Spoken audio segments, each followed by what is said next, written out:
हिंदुस्तान को बांटने का काम करता है, एक धर्म को दूसरे धर्म से लड़ाता है, एक भाषा को दूसरी भाषा से लड़ाता है, एक जात को दूसरी जात से लड़ाता है। आपको रोकना पड़ेगा। आप इस बात को एक्सेप्ट नहीं कीजिए कि इस देश में नफरत होगी। यह मोहब्बत का देश रहा है और यह मोहब्बत का देश रहेगा।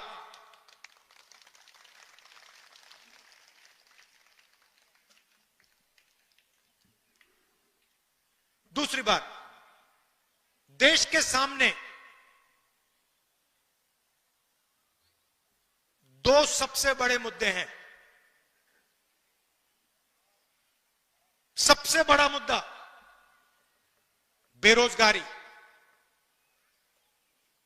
आज मैं युवाओं से बात कर रहा था, मैंने उनसे बोला, ऐसे टेंट में बात हो रही थी, मैंने उनसे पूछा,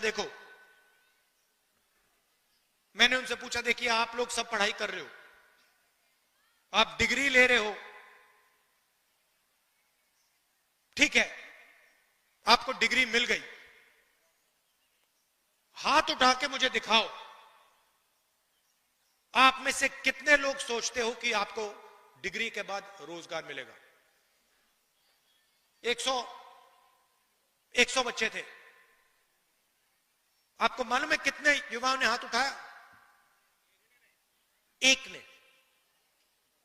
100 में से एक लड़के ने हाथ उठाया, बाकी ने हाथ नहीं उठाया। 100 में से सिर्फ एक युवा सोचता है कि उसको रोजगार मिलेगा। और जब मैंने उससे पूछा तो उसने कहा, मैं कहीं ना कहीं रोजगार ढूंढ के निकालूंगा। मगर 99% युवाओं ने बात एक्सेप्ट की कि आज के उत्तर प्रदेश में, आज के हिंदुस्तान में उनको रोजगार नहीं मिलेगा। दूसरा मुद्दा महंगाई। दो हिंदुस्तान बन रहे हैं, एक अरबपतियों का, 20-25 लोग हैं, अदानी अंबानी, लाखों करोड़ रुपए,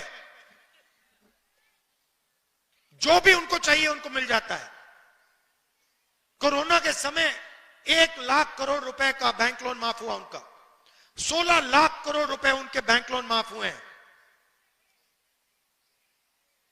और दूसरा हिंदुस्तान, आपका हिंदुस्तान, हमारा हिंदुस्तान, मेहनत का हिंदुस्तान, मजदूरों का, किसानों का, बेरोजगार युवाओं का हिंदुस्तान। हमें ये दो हिंदुस्तान नहीं चाहिए, एक हिंदुस्तान होना चाहिए। अगर वो सपना देख सकते हैं तो आपको भी सपना देखना चाहिए। ये नहीं कि अंबानी का बेटा, अदानी का बेटा जो भी सपना देखना चाहता है देखता है, और किसान का बेटा प्राइवेट यूनिवर्सिटी में मेहनत करने के बाद, लाखों रुपए देने के बाद रोजगार नहीं पा सकता। ऐसा हिंदुस्तान हमें नहीं चाहिए। यहां हम कैसे पहुंचे? नरेंद्र मोदी जी ने नोटबंदी करके, गलत जीएसटी लागू करके छोटे व्यापारियों को, स्मॉल मीडियम बिजनेस वालों को खत्म कर दिया है। यह पॉलिसी सिर्फ नरेंद्र मोदी जी की नहीं थी, यह पार्टनरशिप है। नरेंद्र मोदी जी ने और अदानी अंबानी जैसे लोगों ने ये पॉलिसियां छोटे व्यापारियों को, किसानों को, मजदूरों को खत्म करने के लिए बनाई है। और नतीजा आपको दिख रहा है। उत्तर प्रदेश के युवाओं को रोजगार नहीं मिल सकता। अगर आपको रोजगार चाहिए, उत्तर प्रदेश में छोड़ दीजिए, हां तेलंगाना में, कर्नाटक में मिल सकता है, वहां जाके आप मजदूरी कर सकते हैं। मगर उत्तर प्रदेश में आपकी सरकार आपको रोजगार नहीं दे सकती है। और यह सच्चाई है, इस बात को एक्सेप्ट करना ही पड़ेगा। तो यह लड़ाई है। एक तरफ कहते हैं 400 पार, 400 पार के बाद हम संविधान बदल देंगे, हम देखेंगे कैसे संविधान बदलोगे तुम लोग। चुनाव के बाद मोदी जी ने संविधान यहां लगा दिया था।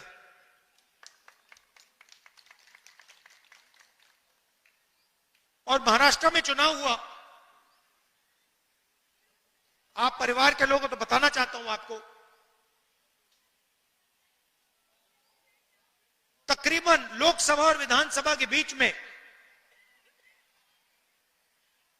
तकरीबन 70 लाख नए वोटर आ गए। 70 लाख नए वोटर जिन्होंने लोकसभा में वोट नहीं दिया। हिमाचल प्रदेश की आबादी नए वोटर आ गए लोकसभा में, विधानसभा में जादू से आए।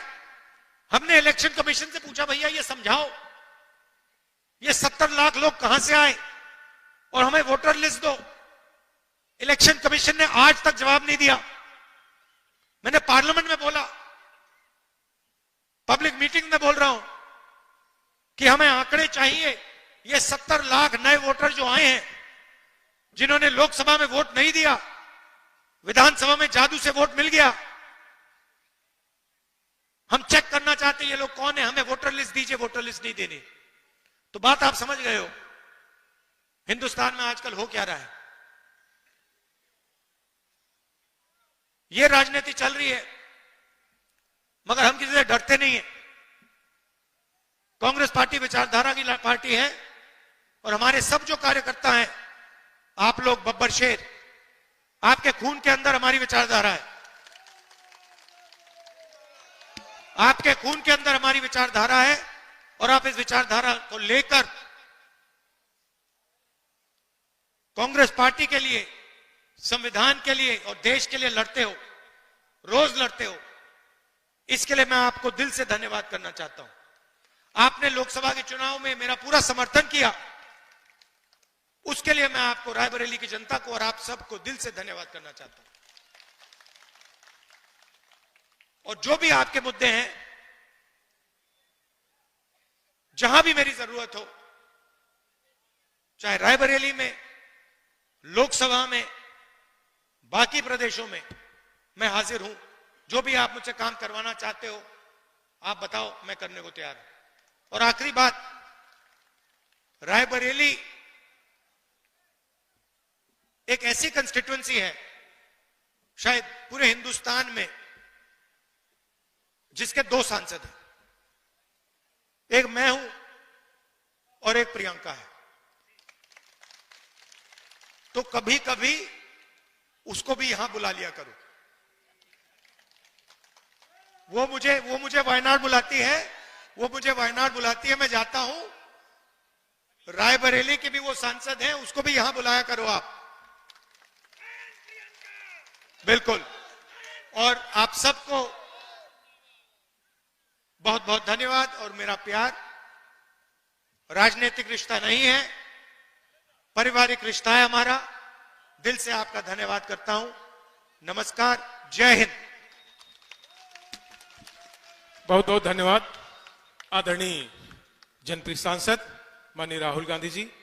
भारत मां के बलिदानी बेटों से जिनको प्यार नहीं होगा, भारत मां के बलिदानी बेटों से जिनको प्यार नहीं होगा, उन्हें तिरंगे को लहराने का अधिकार नहीं होगा, उन्हें तिरंगे को लहराने का अधिकार नहीं होगा।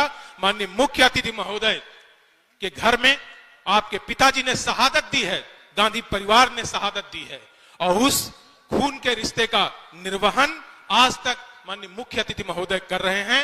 एक बार जोर से ले, राहुल गांधी, राहुल गांधी। समिति के अध्यक्ष आदरणीय हरचंद बहादुर सिंह जी से मेरा आग्रह कि हमारी स्मृतियां चिर स्मृतियों में माननीय मुख्य अतिथि महोदय सम्मिलित किए रहें। इसलिए स्मृति चिन्ह भेंट कर माननीय मुख्य अतिथि महोदय को स्मृति चिन्ह भेंट करने की कृपा करें। राणा बेनी माधव की प्रतिमा साथ में। अनुज जी से मेरा आग्रह, धीरज जी से मेरा आग्रह, धीरज जी से मेरा आग्रह, राम अकबाल सिंह जी से मेरा आग्रह, अमरपाल सिंह जी से मेरा आग्रह। विशाल काय प्रतिमा से लेकर मुख्य अतिथि के करकमलों तक प्रतिमा जो पहुंचाई जा रही है, वो आपकी अद्भुत कला का ही प्रदर्शन है, दिग्दर्शन है। माननीय मुख्य अतिथि महोदय ने एक कला का सम्मान किया है, एक कलाकार का सम्मान किया है। निश्चित रूप से अमरपाल की कला अद्भुत है। राणा साहब की चिर स्मृतियों को अपने में सजोने का प्रयास, स्मृति चिन्ह भेंट करने के बाद, इसी क्रम में मेरा आग्रह